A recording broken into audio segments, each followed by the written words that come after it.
Shalom saudara, masih berbicara tentang menjelang Paskah.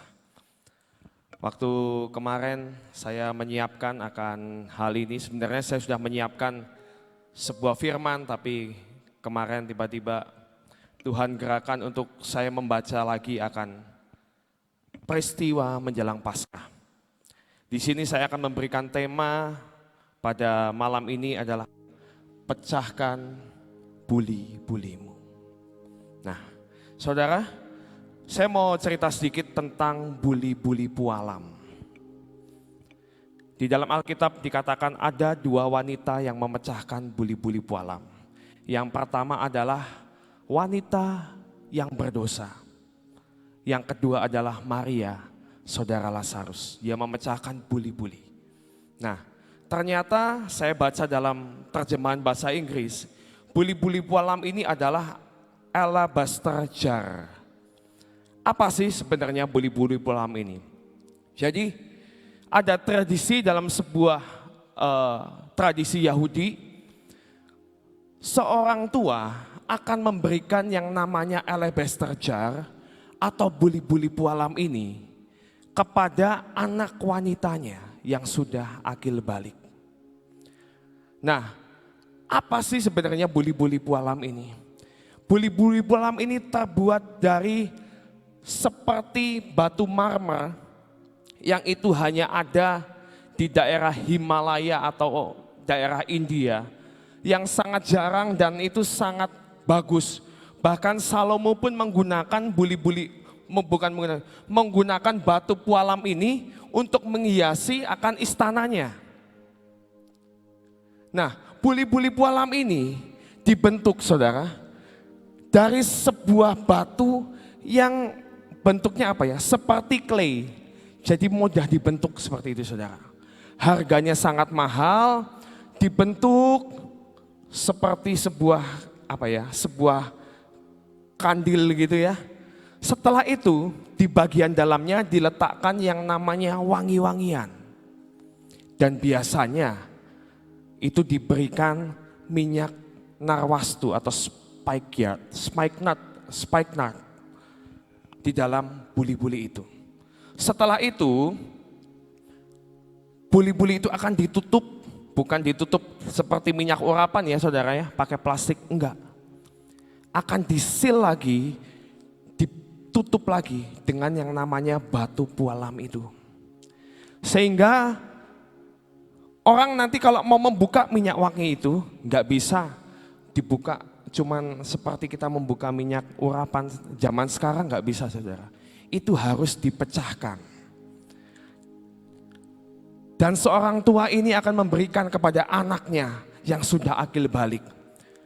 Dan anak ini harus menyimpannya sampai dia bertemu dengan seorang pria yang akan menikahinya dan dicintai orang-orang ini. Nah saudara, saya mau ajak supaya kita bisa membayangkan betapa berartinya sebuah buli-buli pualam yang dipegang oleh seorang wanita yang sudah akil balik. Karena begitu dia sudah memecahkan, itu artinya tidak ada kata kembali lagi. Enggak ada, oh nanti aku akan mencintai seorang lagi, aku akan pecahkan lagi. Enggak ada saudara, cuman satu. Nah, saya mau ajak kita baca dalam Matius 26 ayat 6 dan 13. Matius 26 ayat 6 sampai 13. Bisa ditampilkan? Ya, saudara, kita akan baca bersama-sama. Matius 26 ayat 6. Ketika Yesus berada di Betania, di rumah Simon si Kusta, datanglah seorang perempuan kepadanya membawa sebuah buli-buli pualam berisi minyak wangi yang mahal. Ini yang seperti yang saya katakan tadi. Minyak itu dicurahkan ke atas kepala Yesus yang sedang duduk makan. Next. Melihat itu murid-murid gusar dan berkata, untuk apa pemborosan ini? Sebab minyak itu dapat dijual dengan mahal dan uangnya dapat diberikan kepada orang-orang miskin. Tetapi Yesus mengetahui mereka lalu berkata, "Mengapa kamu menyusahkan perempuan ini? Sebab ia telah melakukan suatu perbuatan yang baik padaku. Karena orang miskin selalu ada padamu, tetapi aku tidak akan selalu bersama-sama kamu. Sebab dengan mencurahkan minyak itu ke tubuhku, itu membuat suatu persiapan untuk penguburanku.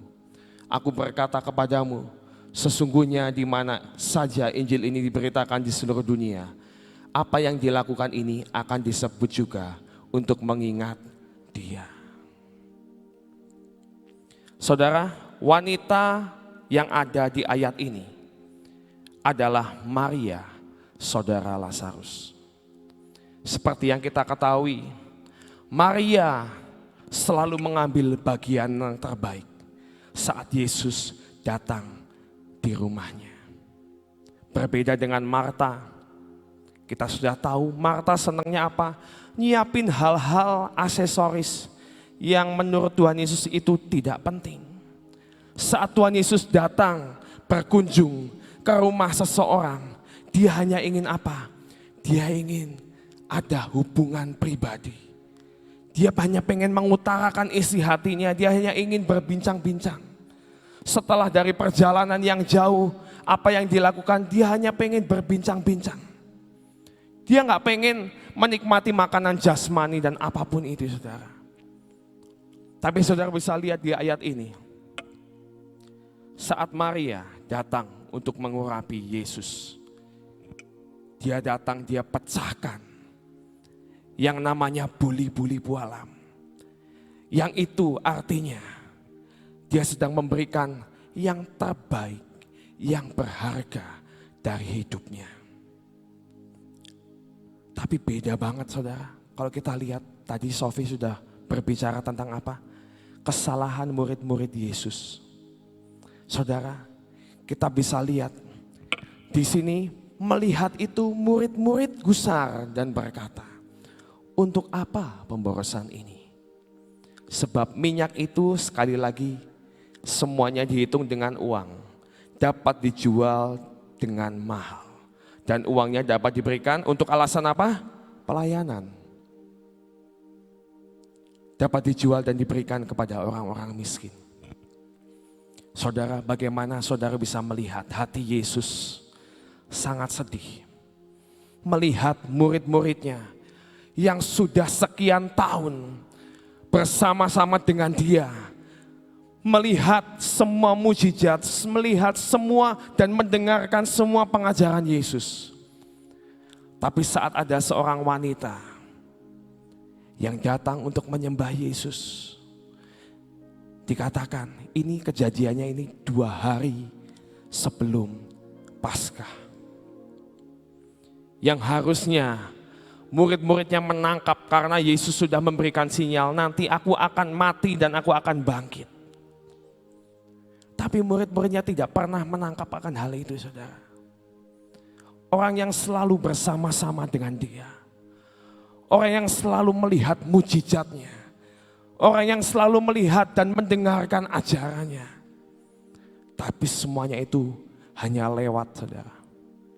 Enggak pernah mengerti perasaan Yesus.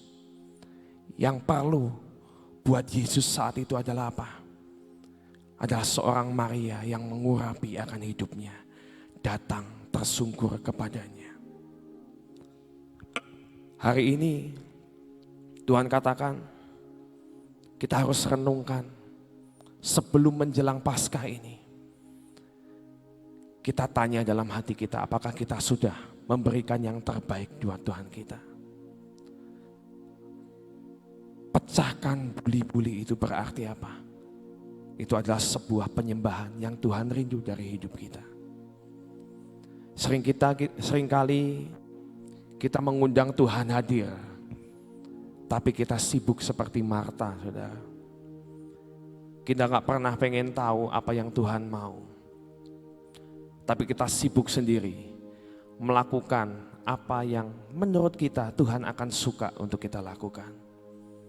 Saudara, hari-hari ini kita tahu ini adalah putaran terakhir. Sudah sepatutnya kita mempelai Tuhan menyiapkan hati kita untuk menyambut kedatangannya. Hanya satu kerinduan Tuhan. Kita boleh datang seperti Maria. Kita meletakkan setiap apa yang berharga dalam hidup kita. Kita letakkan di bawah kaki Tuhan. Kita mau hampiri Tuhan. Dan sekali lagi kita mau belajar memberikan yang terbaik buat Tuhan. Jangan sibuk dengan urusanmu, dengan pekerjaanmu, dengan pelayananmu yang seolah-olah engkau buat tapi itu bukan untuk kemuliaan Tuhan. Cek saudara, apakah engkau melayani di tempat ini? Itu hanya untuk kemuliaan Tuhan? Atau untuk kemuliaanmu juga? Untuk dilihat orang supaya aku kelihatan baik. Supaya aku kelihatan orang kalau yang pelayanan di gereja ini biasanya orang-orang baik. Nah, apakah itu tujuan kita melayani Tuhan? Atau kita menghampiri Dia dan melayani Dia karena kita mengasihi Tuhan? Mari kita mau selidiki hati kita. Murid Yesus bertahun-tahun hidup Tuhan Yesus, tapi dia tidak pernah menangkap apa yang Tuhan rindukan. Bahkan dia menghakimi orang lain. Saat Maria memecahkan buli-buli itu, murid-muridnya gak suka. Ini mah cuman pengen menarik perhatian orang aja. Seringkali saudara, kita sebagai orang Kristen, seringkali kita menghakimi. Saya seringkali mendengar, ini orang hidupnya masih gak benar. Kok berani-beraninya melayani Tuhan? Ada di atas panggung nyanyi. Saya enak loh kalau ngelihat orang ini nyanyi nyembah Tuhan. Ngangkat tangan. Dosanya banyak. Sering saudara saya mendengar hal seperti ini. Kita duduk di bawah, kita melihat, kita memperhatikan. Tapi kita seringkali menghakimi.